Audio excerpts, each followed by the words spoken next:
आज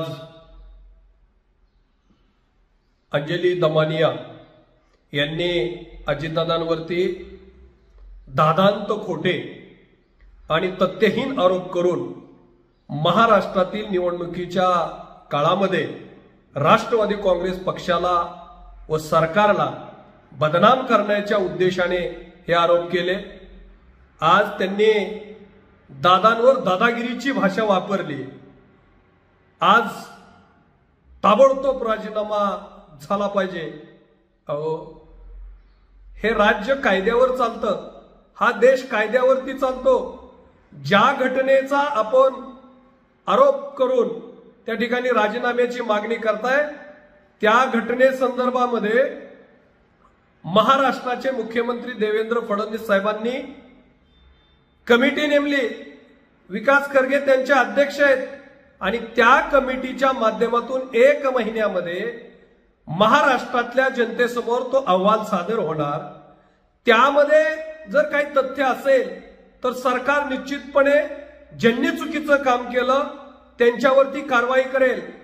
परंतु आपण स्वतःच कोणतरी या महाराष्ट्रामध्ये फार मोठे विद्वान लागून गेला अशा पद्धतीचं काम तुम्ही चालू केलेलं आहे आणि आमचे नेते आदरणीय अजितदादांना कायम चुकीच्या पद्धतीने आरोप करून तुम्ही जनतेच्या मनामध्ये संभ्रम करण्याचं काम करतायत। तुम्ही दमानिया बाई, तुम्ही जे चुकीचं काम करताय ते काम तातडीनं बंद करा। कायद्याच्या भाषेमध्ये कायद्याच्या प्रमाणे तुम्ही वागा। जर तुम्हाला काही या प्रकरणामध्ये चुकीचं वाटत असेल तर तुम्ही न्यायालयामध्ये जाऊ शकता, तुम्ही तक्रार करू शकता, तुम्ही त्या संदर्भामधील कोणालाही भेटून तुमची मागणी त्या ठिकाणी मांडू शकता। परंतु तुम्ही इशारे देण्याचं जर काम तुम्ही करायला लागला तर कुठंतरी तुम्हाला राजकारणाचा वास आहे।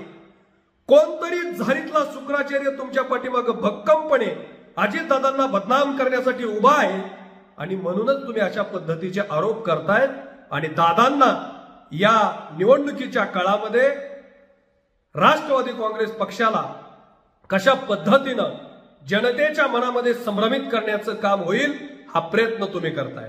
परंतु महाराष्ट्रातल्या जनतेने अजितदादांचं नेतृत्व आणि राष्ट्रवादी काँग्रेस पार्टीचा विचार हा निश्चितपणे स्वीकारलेला आहे आणि त्यामुळे तुमच्या असल्या दादांत खोटेपणाला महाराष्ट्रातली जनता बोलणार नाही।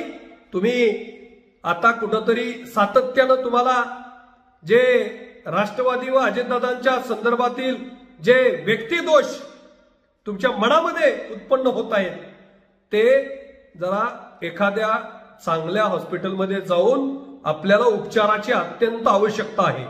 जर आपण चांगल्या डॉक्टरकडे जाण्यासाठी तयार झाला तर निश्चितपणे राष्ट्रवादी काँग्रेस पार्टीच्या माध्यमातून आपल्याला अतिशय चांगल्या पद्धतीची ट्रीटमेंट आम्ही करण्यासाठी मदत करू आणि तुमच्यावरती योग्य कसा उपचार होणं गरजेचं आहे हे महाराष्ट्रातल्या जनतेला सुद्धा आता प्रश्न पडलेला आहे। कारण तुम्ही सतत फेक न्यूज द्यायच्या, काहीतरी प्रसार माध्यमांमध्ये आपलं टीआरपी मध्ये राहायचं, हे महाराष्ट्रातल्या जनतेने तुम्हाला ओळखलेलं आहे। हे राज्य कायद्यावरती चालतं आणि कायद्याच्या पुढे कोणीही मोठा नाही आणि म्हणून तुम्ही तुमची मागणी ही कायद्याप्रमाणे करावी। विनाकारण राज्यातलं सध्याचं असणारं राजकारण जे महाराष्ट्रातल्या जनतेला महायुतीला हे पोषक आहे त्याला कुठंतरी बदनाम करण्याचं काम तुमच्या माध्यमातून होतंय आणि त्या गोष्टीमध्ये तुम्ही समाजसेवेचं काम करत नाही, तुम्ही सामाजिक कार्यकर्त्या नाही तर तुम्ही राजकीय उद्देशाने प्रेरित होऊन काम करणाऱ्या एक राजकीय कार्यकर्त्या म्हणून तुमची ओळख तयार होते। आता तुम्ही कोणत्या तरी एखाद्या पक्षामध्ये एकदाची प्रवेश करण्याची वेळ तुमची आलेली आणि तुम्ही तो तत्काळ करावा आणि मैदानामध्ये उतरावं।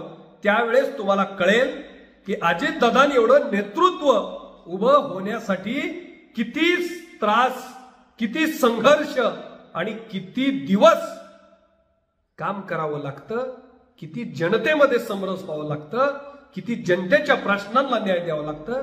उगाच आपलं मीडियाच्या समोर येऊन दादांत आरोप करणं हे सोपं आहे, परंतु अजितदादा होणं हे फार अवघड आहे. आणि अंजली दमानियाजी, तुम्ही कधीही त्या होऊ शकत नाही, हे महाराष्ट्राला आणि आम्हा सर्वांना माहिती आहे.